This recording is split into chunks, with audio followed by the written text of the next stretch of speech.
Hello and welcome to the Environment This Week section of Drishti IAS English. I am Aisha, and in this episode we will be talking about the important news of environment.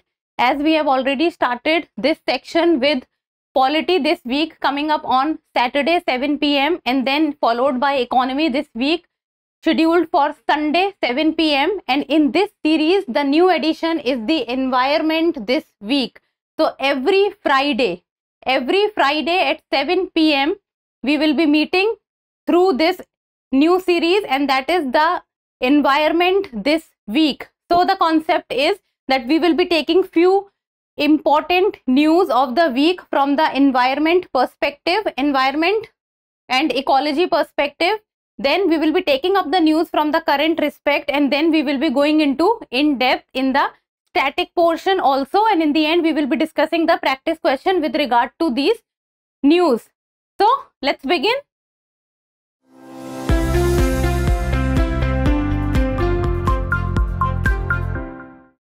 So the first news or the special news of this week are that we will be discussing is the Joshimath landslide, Sustainable Development Goal Index 2023-24, Malayan tigers, heat dome and the high seas treaty. So these are the news that we have taken this week. So the first topic is the Joshimath landslide. So the problem of landslide, and as the rainy season has started, so the problem of landslide can be seen throughout India. And if we talk about few of the major reasons where the landslide happens, and that can be the Himalayan regions, the northeastern region, the Western Ghat region. So this time in Uttarakhand, Joshimath landslide has taken place. So let's talk about landslide. So what is a landslide? As the name itself is telling, landslide. It means the land has slided. Slide means moving in a particular direction or moving away in a direction, and the land is moving. It means the movement of the land. So it is a mass movement of rock, debris or soil falling down the slope. Now imagine if this is a mountain or a slope, so the land is falling down. So mass movement of rock, debris or soil falling down the slope, and it is a type of large scale weathering under direct influence of gravity. Gravity means that the center of the earth is attracting something towards itself. It means the gravity is attracting. So it is coming down under the influence of gravity. Then landslide includes 5 different modes, and that is the fall, topple, slide, spread and flow. So these are the different modes of landslide. Let's see. See, fall means if this is a mountain or a land, so the land has fallen down. So very particular. Then this is topple. If this is a land or a mountain, so topple means that half it has bent completely, it has not slided down. So it has bent to an extent that in future it will slide down. Then slide.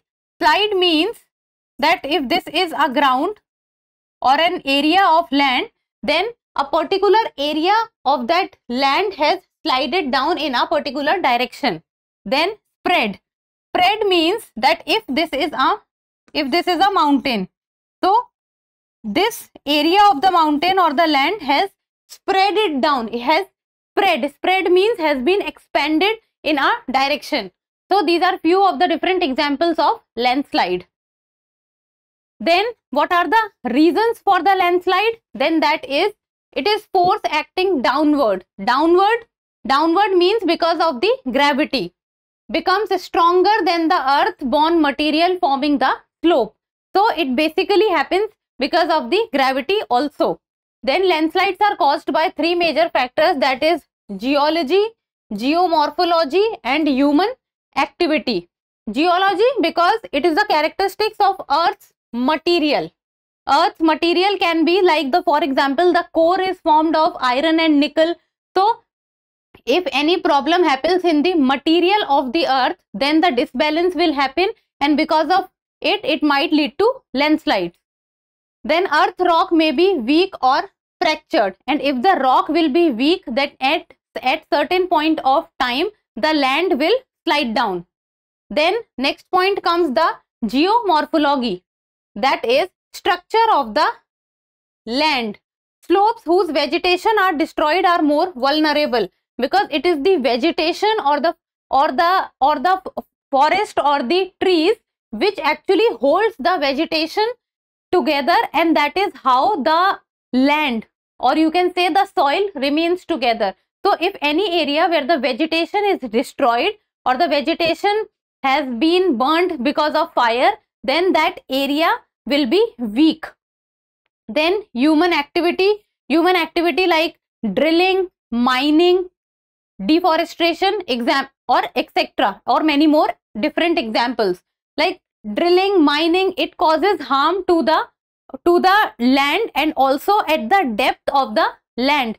So that is how the land from inside becomes weak, and when it becomes weak from inside and it starts to shake for some time, it loses its certainty, and that is how in coming some time it tends to spread, and that is how landslide can occur. And also if deforestation will take place, it is the vegetation which holds the soil or the vegetation together. So if the trees will not be there, then the soil or the vegetation will not be sticking to its own place. Then landslide prone area in India, so that is the Himalayan path. So Himalayan path is one of the most prone area of landslide. Then hills in the sub-Himalayan regions of northeastern India. So in the northeastern India, Western Ghat or the Nilgiri landslide prone area in Tamil Nadu. Now look at this map.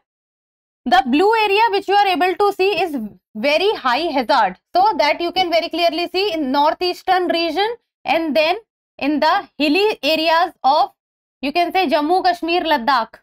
Then the yellow or the orange color which you are able to see, that is high hazard. That is the area of Arunachal Pradesh in northeast India, and then the Uttarakhand, Himachal Pradesh area. Then the pink or yellow color which you are able to see, so that is the moderate and high hazard line, and that is also the Himalayan states or the Himalayan areas and the northeast. And then in the Western Ghats also you will be seeing. So this is about the map of landslide. So this was about the first news, that is landslide. Now comes the second news, and that is the Sustainable Development Goal Index 2023-24. So it has come out. So 71, that is India's SDG score for the year 2023-24. So 71, and India's SDG score is improving with each passing year. In the year 2018, the score was 57. 2019-20, it was 60. 2020-21, 66. 2023-24, the score is 71. So in 2018, score was 57, 60, 66, and this year it has scored highest, that is 2023-24. So the green color which you are able to see in India's map, that is the front runner states. It means the states which are doing well. So basically you are able to see that majority area of India is under the front runner state. And in yellow, the color which you are able to see, or the states which you are able to see in yellow, like for example Bihar, Jharkhand, and few of the areas of northeast like Meghalaya. So these are the performer states. So no state comes under the aspirant. It means that every state performance is improving. Now let's talk about the introduction to the Sustainable Development Goals. So in the year 2015, during the 70th meeting of the United Nations General Assembly under the 2030 Agenda for Sustainable Development, 17 Sustainable Development Goals and 169 objectives have been adopted by the member nations. So 17 Sustainable Development Goals and 169 objectives. Now what is sustainable development? What is the meaning of the term sustainable development, which so much remains in news? So according to the Brundtland Commission report under the World Commission on Environment and Development 1983, it talks about the sustainable development meaning. Development is the means of meeting the needs of the present generation without compromising the ability of future generation to meet their own needs. It means that the present generation should be able to satisfy their needs without compromising with the needs of the future generation. Now, this is what is the meaning of the sustainable development. Now, about the sustainable development goals. So, the first goal is about no poverty. Second, zero hunger. Third, good health and well-being. Fourth, quality education. Fifth, gender equality. Sixth, clean water and sanitation. Seventh, affordable and clean energy. Eighth, decent work and economic growth. Ninth, industry, innovation and infrastructure. 10th, reduced inequalities. 11th, sustainable cities and communities. 12th, responsible consumption and production. 13th, climate action. 14th, life below water. 15th, life on land. 16th, peace and justice, strong institutions. And 17th is partnerships for the goals. See, these sustainable development goals is very important from the perspective of the future generation, the present generation, and for each and every country also, because this sets the target for every country to improve themselves on certain standards on which they are not doing well. Now, why SDG? Why the sustainable development goals are important or is required? So, the Millennium Development Goals have expired in the year 2015 and human development with environmental protection was needed. So, after the Millennium Development Goals, what it was needed that it needs to move forward with regard to the protection of the environment and for the well-being of the environment. So, the Sustainable Development Goals were adopted.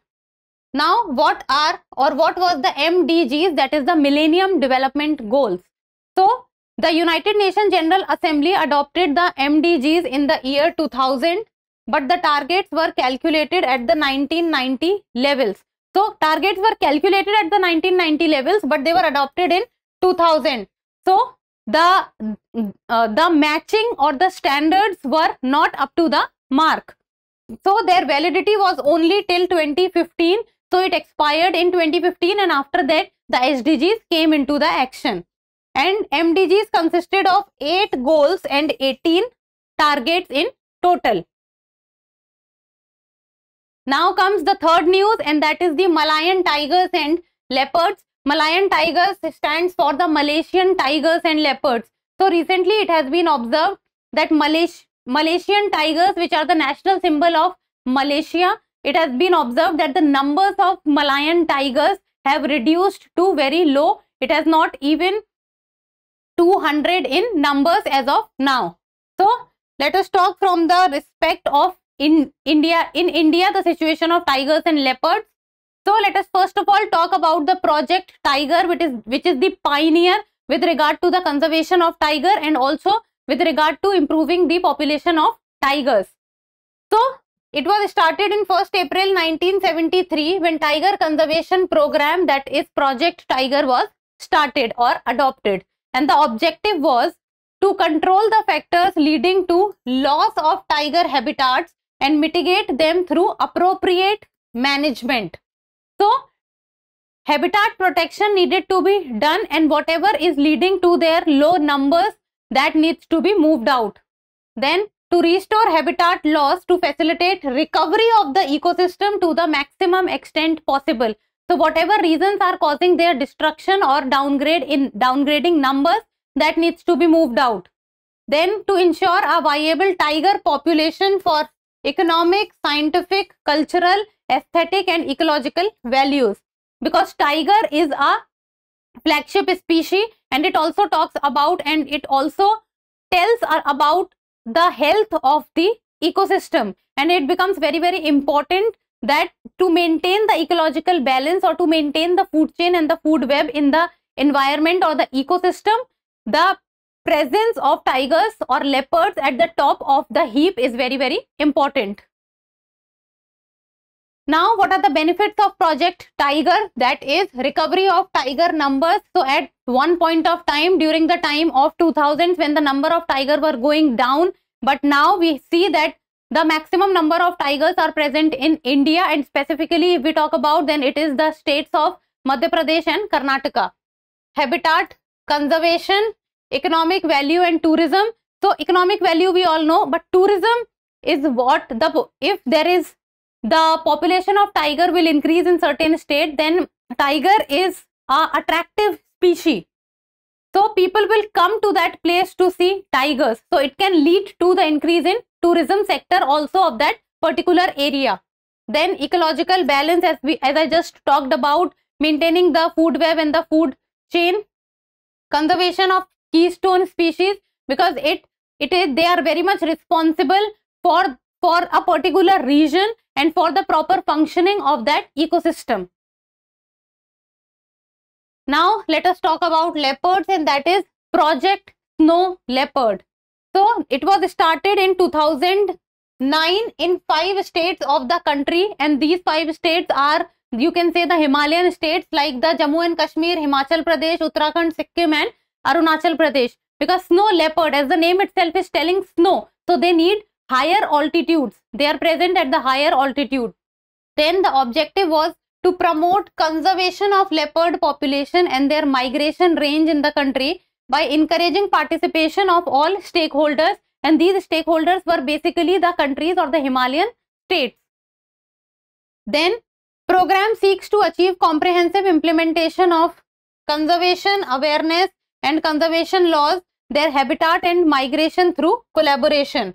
So conservation, or try to increase the number of snow leopards in the country, spread awareness among the people with regard to the snow leopard. Conservation laws needs to be established, and then in collaboration with the communities which are able to deal with them on regular basis, or which are able to deal with them and are aware about their habitat and how they move. So collaboration needs to be made with those people so that their better conservation strategies can be developed. Next is the topic of heat dome, as heat dome was in news because as of now we see that the temperatures in the United States of America, and specifically the West United States in the regions of California, has reached to very high temperatures and has crossed the margin of 45-47 degrees. And the reason that has been said for the increase or rise in temperature is because of the phenomena of heat dome. So let us understand what is heat dome. So if we talk about heat dome, then there are few things we need to understand. The first is the jet stream, second is the direction of wind. So jet stream, they move in a wavy patterns like this, and jet stream moves in a pressure gradient. So it needs 2 different pressure for the movement of the jet stream, and it moves at the higher altitude, like for example at the height of a troposphere. And then the direction of the wind, which is from high pressure region to low pressure region. Now what happens when a heat dome gets developed, I'll tell you.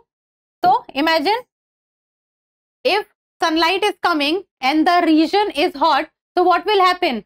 A low pressure area will be created, and if the low pressure area will be created, then the air from the surrounding area which has high pressure will come into the low pressure region. And what will happen in the low pressure region? Because of evaporation, the air will move upward, and this is the high pressure upward. So air will keep on moving upward. So when air moves upward, it tends to expand also, and when it tends to move upward, and this, what happens is, this is a particular phenomena which keeps on happening on regular basis. So this cycle keeps on moving. So what happens? After it reaches, and after a certain period of time, the cloud formation takes place. And when the cloud formation takes place, then the saturation point in cloud also reaches. And when the saturation point in cloud reaches, the moisture inside them comes to a point where more than it cannot handle, then the condensation tends to happen, that is the precipitation tends to happen. Now this is what the normal condition it is. Now let us talk about what happens in a heat dome. Now what happens in a heat dome is, let me rub this first. Okay, now talk about the situation in a heat dome. Okay, this is the low pressure zone. Air is coming from the surrounding high pressure zone, and in the low pressure zone the air is moving upward because of the sunlight and evaporation, and air is expanding. Now what happens is, because the jet stream is flowing at a higher direction, so imagine this is the jet stream which is flowing because of the pressure gradient. Now what happened is that the jet stream is like this. So if this is, there are two areas, one is this area, the topmost area, and one is this area which is the bottommost area. Now what happened is, because of this bottom area, the air which was going up and was expanding, now because of the bottom area and because of this jet stream, now the jet stream is flowing in this direction, in a wavy direction, and the down part of the wavy direction is what is playing the role of a sheet. Because of the pressure being put by the jet stream, the air is not able to move upward or is not able to expand in other direction. Now what will happen is, the process of air coming from low pressure to higher regions will keep on happening, but the air, because of the jet stream, is not getting the area to expand. Now in this area, because the process of evaporation and air coming upward keeps on happening, now what will happen, because the wind is not, or the air is not able to expand or move to other direction, this region, the heat will tend to occur in this region, because the wind is not able to move out or expand. So that particular region in which the heat will get trapped, so the temperature will rise, and the heat will also rise in that particular region. So this is what has happened in the western side of the US, because the western side of the US has come to the lower ground of the jet stream, while the other areas are in the higher ground. So in the higher ground, the air is very easily able to expand and move upward, but because of the lower stretch of the jet stream, the region of the California is where the heat has been trapped, and the wind is not able to expand, and that is why the region has gained temperature and the temperature rise can be seen. So this is what is the concept of heat dome. You need to know that there is the presence of jet stream, then there is the presence of air. So air is not able to expand, air is not able to move out, so the heat gets trapped, the temperature increases. Now next is the High Seas Treaty, and High Seas Treaty is in news because India has decided to sign the High Seas Treaty and also to ratify it. Now the new international legal framework to maintain ecological health of the ocean. So the High Seas Treaty talks about the ecological health of the ocean, and the objective is to reduce pollution in seawater and conservation and sustainable use of biodiversity and other marine resources. Reduction in pollution in the seawater. Now what is a high sea? So High Sea Treaty. So what is the meaning of the word high sea? The meaning of the word high sea is the sea or the water which is outside the national jurisdiction of any country. It means outside the exclusive economic zone of any country, that is the area of 200 nautical miles.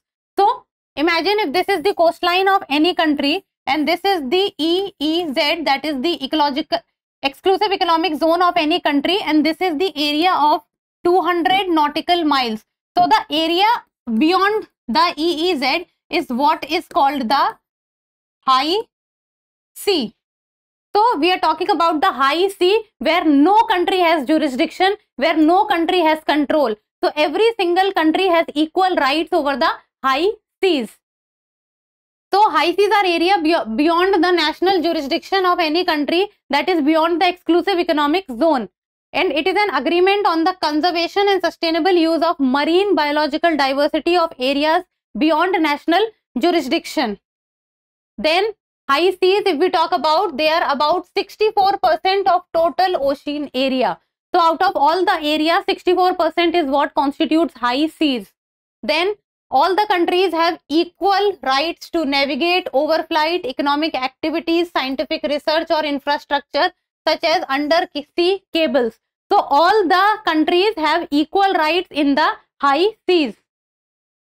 Many areas suffer from over-exploitation of the resources because it belongs to no one, so no one is taking care of it and people are exploiting it.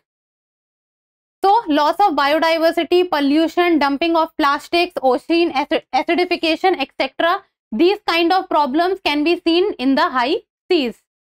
So if we, from the perspective of the United Nations, nearly 17 million tons of plastic has been dumped into ocean in the year 2021. 17 million tons of plastics. This is what the United Nations has predicted.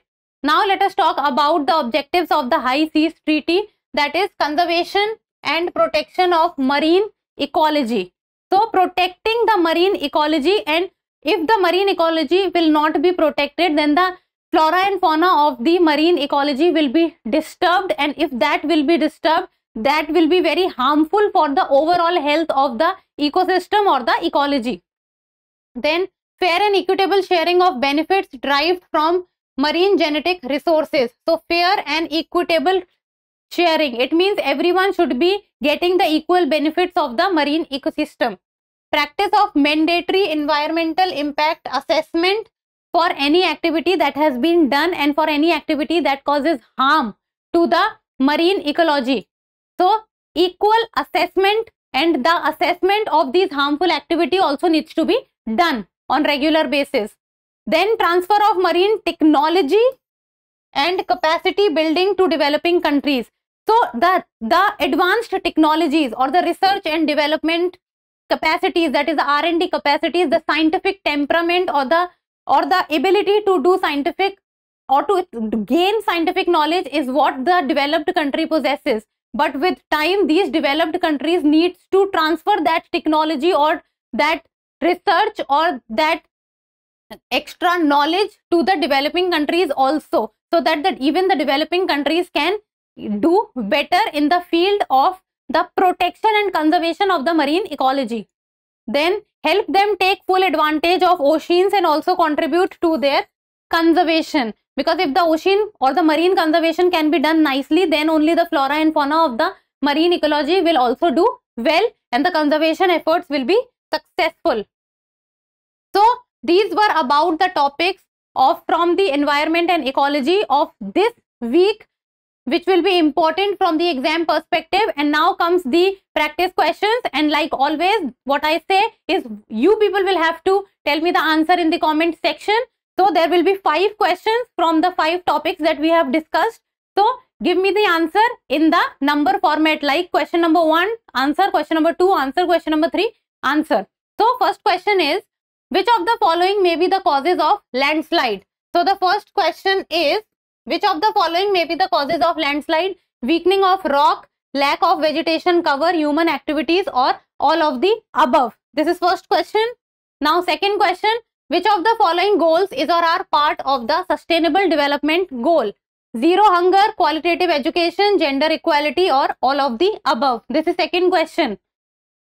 Third, Project Snow Leopard was started in which year? 2007, 2009, 2011, or 2013? This is the third question. Next question. Main reason for the formation of the heat dome is sea storm, high pressure system, low pressure system, or atmospheric pollution? This is the fourth question. Fifth question and the last question is, the High Seas Treaty requires the ratification of how many countries for it to come into legal force? That is 50, 60, 70, or 80. So this is the last and the fifth question. So I have asked you 5 questions. So answer me like this: first, second, third, fourth, and fifth. So that's all from my side. So that's all for today. Thank you so much for watching. Till we meet next time, keep reading, keep writing, and keep subscribing to the channel. And we will meet on Friday 7 PM every week on the Environment This Week section. So thank you so much. For more informative content, like, share and subscribe, and do not forget to press the bell icon to get the notifications.